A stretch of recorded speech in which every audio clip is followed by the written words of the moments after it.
Because at the end of the day, these policies affect the lives of millennials themselves. So if they're not part of the decision making, they're not part of the processes, this is not democracy. Because at the end of the day, democracy celebrates differences of opinions. Democracy must provide the ample opportunity for young people, especially millennials, that their voices should be heard, that when it comes to policy making, when it comes to decision making, even laws that affects them, their voices must be heard, must be taken into account. And more importantly, they should be given in ample space to be part of the leaders leading the country itself. This is Preti, and you're listening to Millennials Boleh, the show which is all about millennials.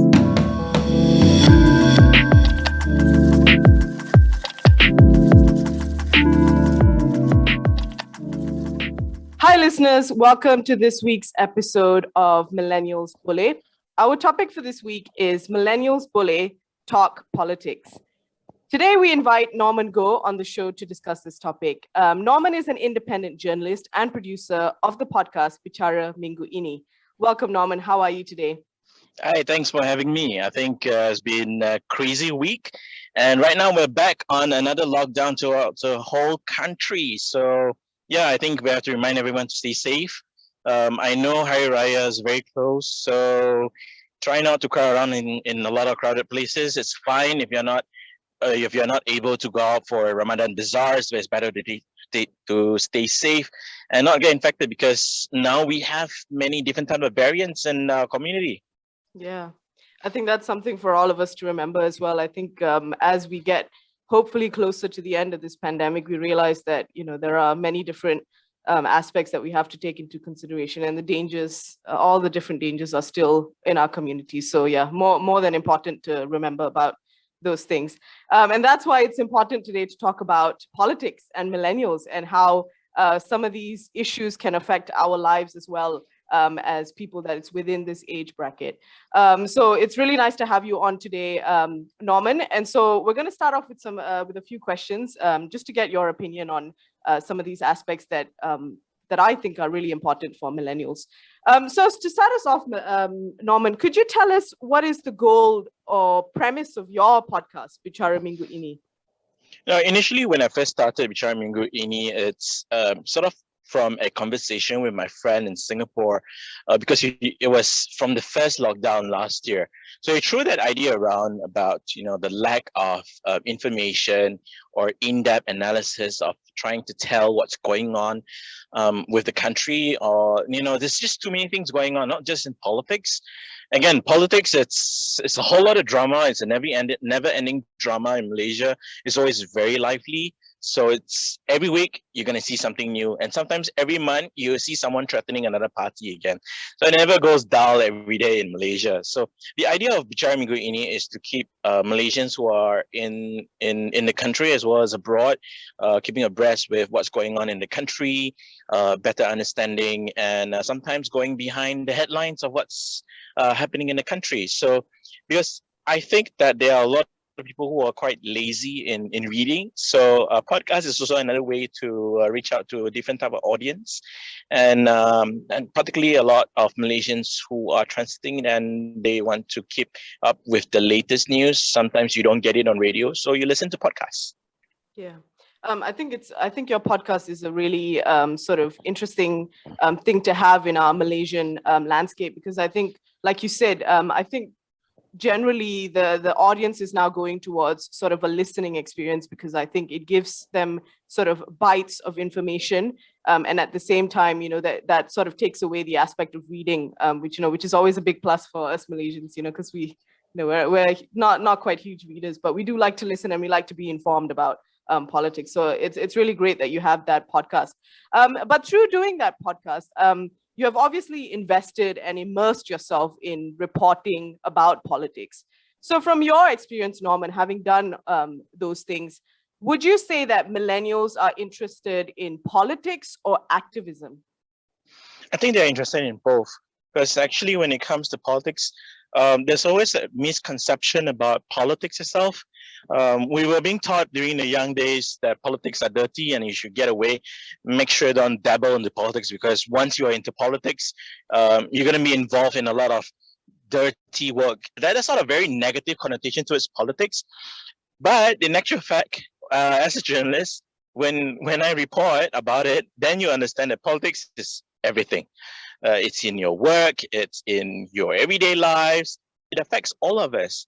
So what I think is that it's very interesting to see more and more young people, particularly in Malaysia, that we are not too bad too, though. Of course, we are looking at our friends in Indonesia. There are a lot of youth activists there, really loud, and they make their voices heard. Same too, I think in the past 5 years or so, even in the past decade, we're seeing a lot of young people, and the millennials this time.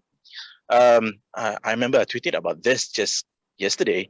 I couldn't imagine that the group of young people who are voicing out the problems that they face in school today are taking SPM this year is exactly 17 years ago when I took my SPM. That's a smack right in my face in terms of reality. But the thing it's interesting is that there is an active participation of younger people in politics and activism. Being active in politics doesn't mean that you got to be joining a political party. Yes, you should if you can. That's one of the platforms for you to be part in your route to be a lawmaker, whether it be in the state assembly or in the parliament.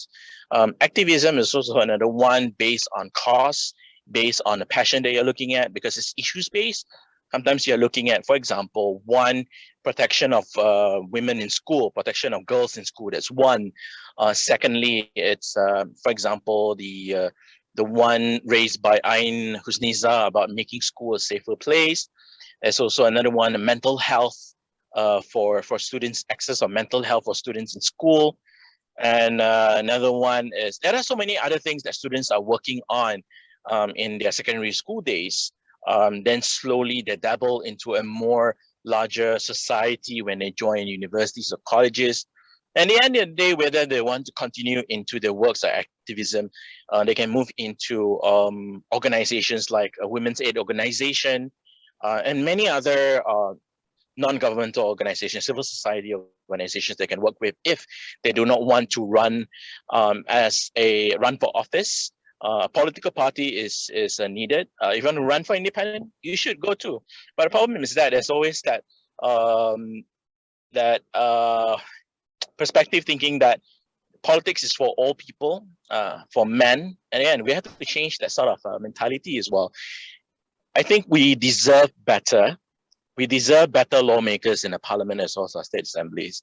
And I would really hope to see that, even the 111 initiative by Undi 18 is also spearheaded by a lot of young female millennials moving that sort of idea of putting up more women candidates for the parliament or in state assemblies. But these kind of things, it's just really interesting to see how things have developed over the past few years. And it will continue to develop to see the voice is getting louder. But one problem is that it is still very divided in a way that it is seen as a very elitist kind of voice, where it's very Klang Valley centric. But things are popping up very slowly, coming up from other states like Sabah and Sarawak, and then also from the northern and eastern states. But of course, not forgetting the Malay speakers as well, because sometimes when you talk about activism, it's very much on English speakers. Malay speakers are also voicing up their parts in various other issues too. Yeah, it's interesting that you brought up Undi 18, because I think if we look back at the history of Undi 18, it was actually a student movement that went on to becoming a constitutional amendment. And I guess in that sense, there was that transition between activism towards sort of something being tabled in the parliament. So do you, just based on your gauge of another thing like Undi 18, do you think there'll be more of these kinds of sort of movements that will happen in the future? I think in future, this will become one of the point where we will become an example for a lot more youth to be involved, to push for some of their passion in certain issues, that will advocate for certain issues. It will be a very important point because Uni 18, spearheaded by young people, and eventually it got a unanimous vote from the parliament, from both sides of the aisle, and never we have seen that we have a unanimous support from the parliament, from the lawmakers in the parliament, and get passed and amending the federal constitution. This is big, but it also shouldn't be the full stop. I mean, the end of the road of the youth activism among youth. There should be more, and there are more things should be done. Take, for example, one of the key things that's affecting a lot of women in Malaysia is that I think recently we've seen the case in the court where it was brought up by Family Frontiers.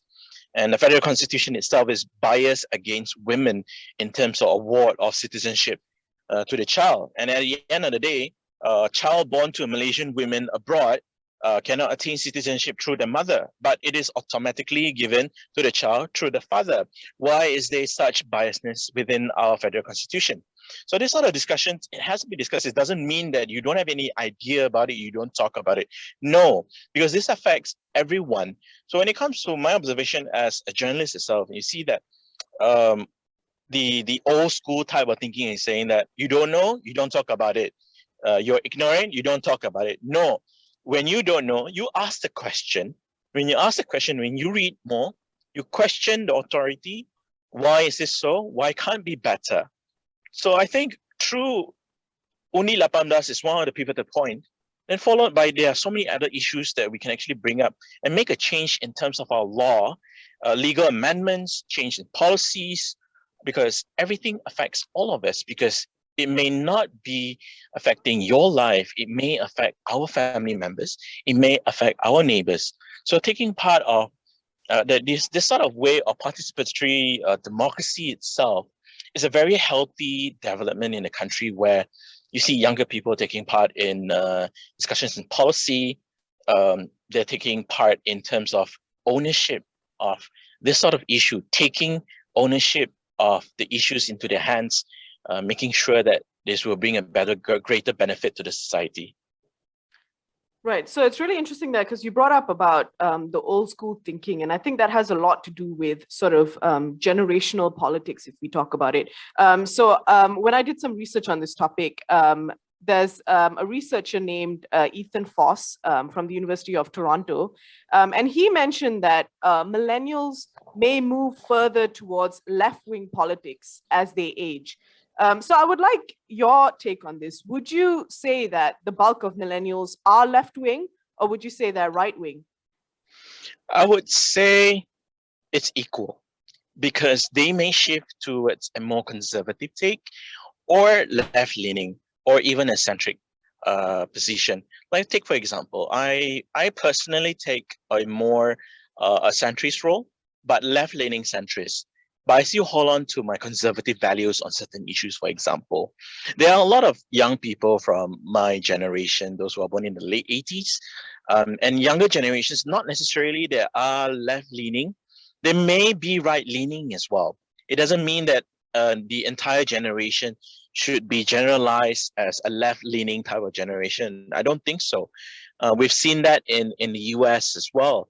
There are a lot of young people who are right-leaning too, even in Europe, right-leaning, even far right-leaning towards the white, being a white nationalist in Europe. You know, it's surprising. We've been thinking that younger people should be more liberal, but they're taking a more conservative take on that.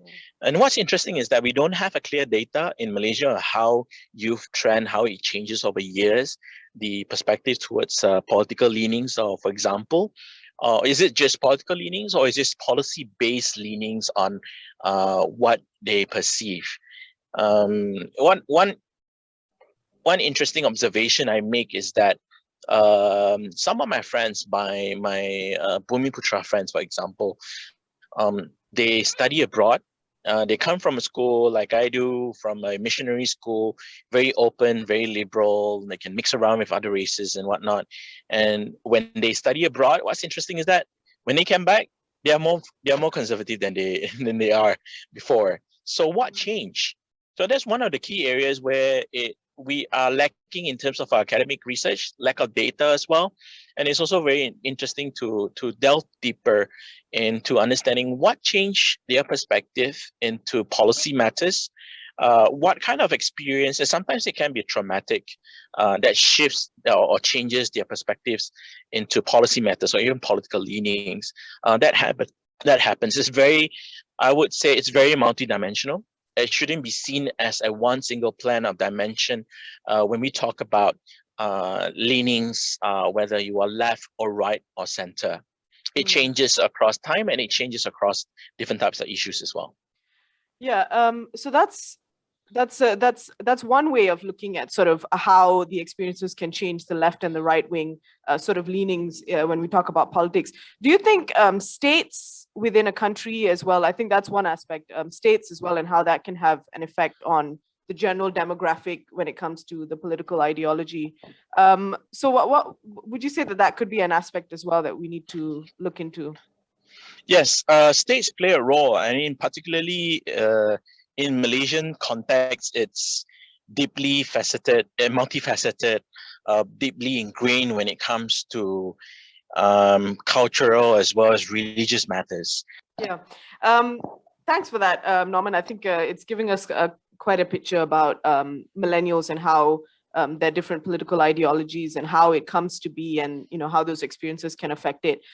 So how do you think millennials sort of political ideology can impact the future of Malaysian politics? So you mentioned earlier that, we have quite a divided, we've got quite a few youths that are left wing and then right wing, and then some of them have a mixed kind of ideology. So how do you think that can impact our Malaysian politics?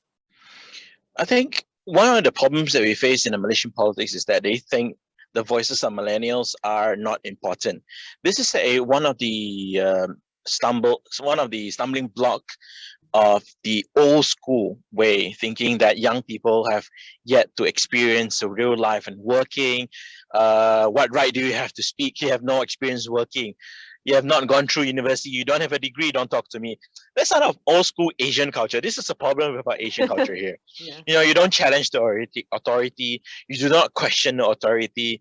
It's good to be domicile. No, that's not the way. You should not be domicile. It's not. Millennials should be. Millennials should be seen as rage against the machine. No, not in that way. Yeah. But voices of millennials must be heard. Voices of millennials must be mainstream, because at the end of the day, the majority of the country are millennials. Yeah. The average age of Malaysian today is age 30 and below is about 27.8 years. And what we are looking at, representation of millennials, representation of young people as part of managers, as part of decision makers, they're not there. So if they are not there, where can their voices be heard? Because at the end of the day, these policies affect the lives of millennials themselves. So if they're not part of the decision making, they're not part of the processes, this is not democracy. Because at the end of the day, democracy celebrates differences of opinions. Democracy must provide the ample opportunity for young people, especially millennials, that their voices should be heard, that when it comes to policy making, when it comes to decision making, even laws that affects them, their voices must be heard, must be taken into account. And more importantly, they should be given in ample space to be part of the leaders leading the country itself, not just being led by boomers. It's not saying that we're going to get rid of all boomers or dinosaurs. No. If during the early days of Merdeka, it is okay for a 27-year-old to be a secretary general of a political party, why can't we do it now? Yeah. So it's a again different era, but why you can accept then, well, you can't accept it now. And I personally think there are a lot more young people, millennials, are better off in the parliaments as debaters and even as policymakers, rather than the current political dinosaurs or warlords who are in the parliament as well as state assemblies.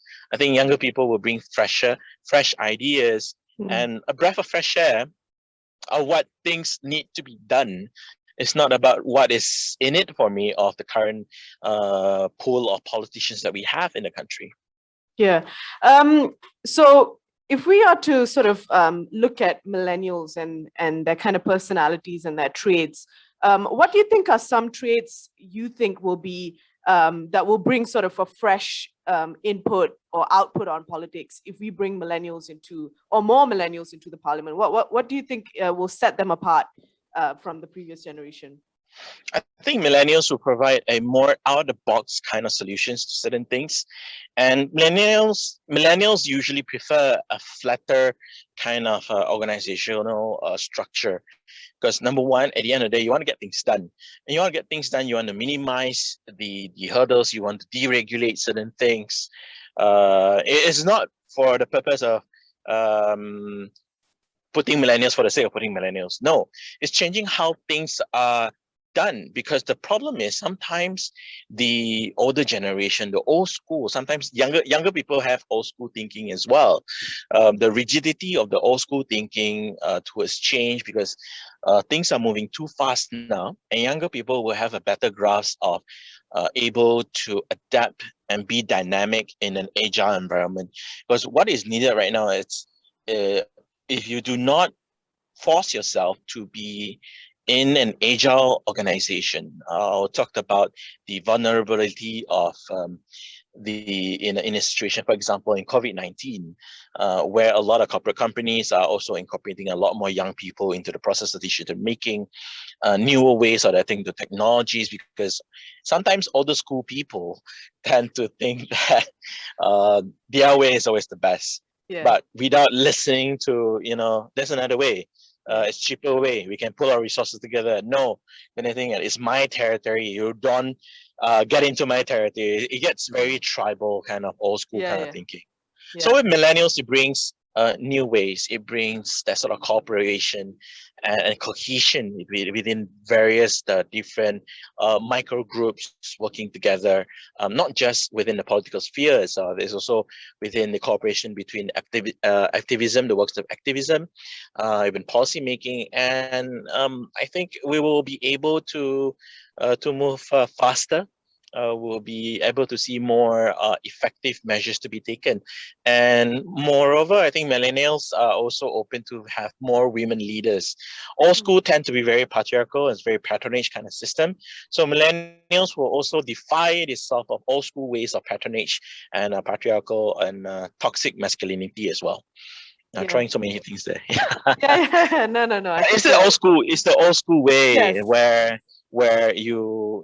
men are easily triggered by having women leaders. I said no. I think the World Bank has already spelled it out very clearly. Particularly in Malaysia, you need more women in labor force. You need more women leaders to actually chart a better economic recovery. So it's proven.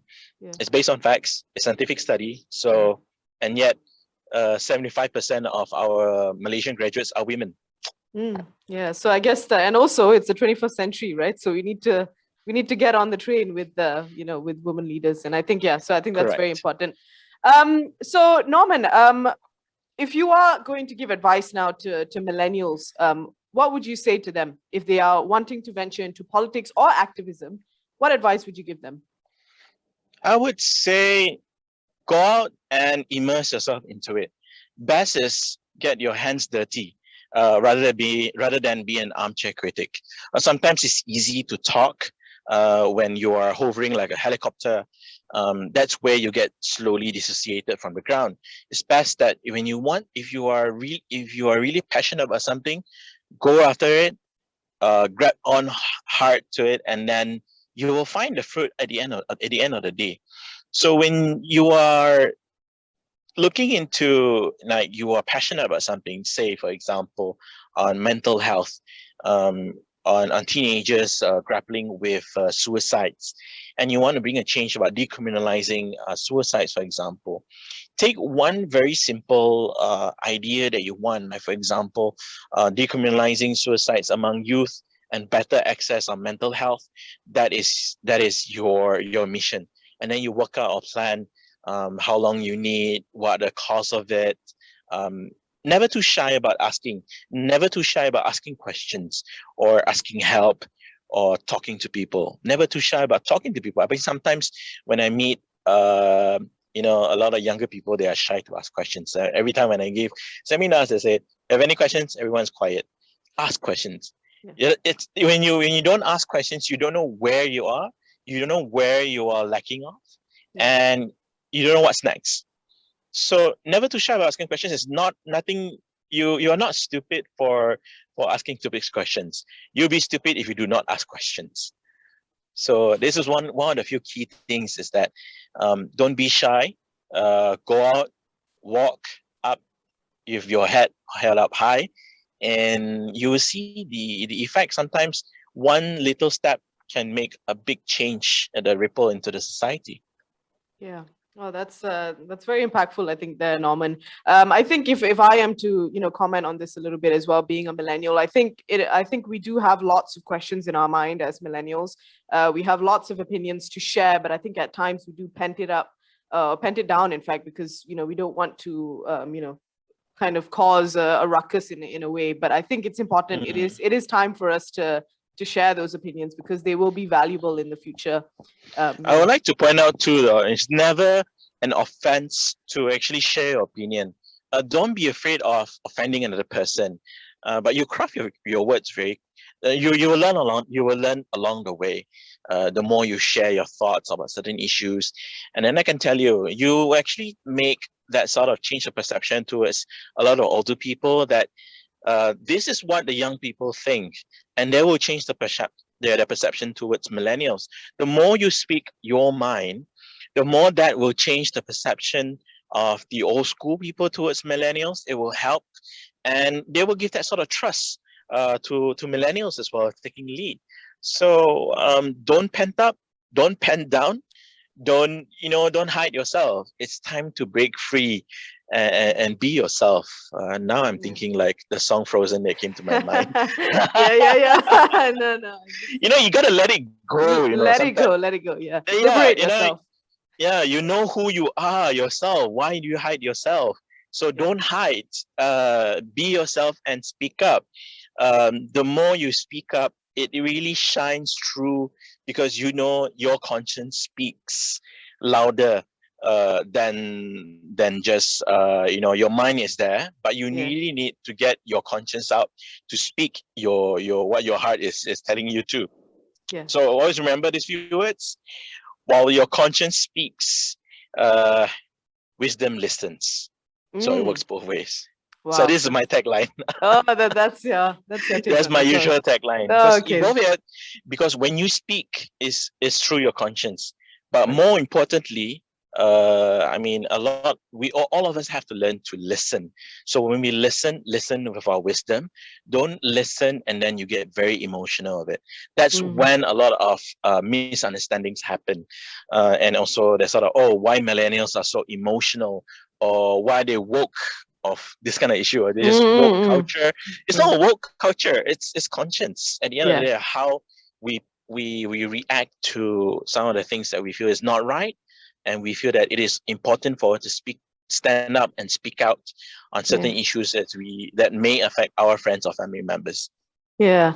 And I think that very nicely moves us on to the final question that we have, Norman, which is, so this is a question that I ask all my guests, and it's very interesting. Every episode I get a different answer. So my question to you is, what is one myth about millennials that you disagree with?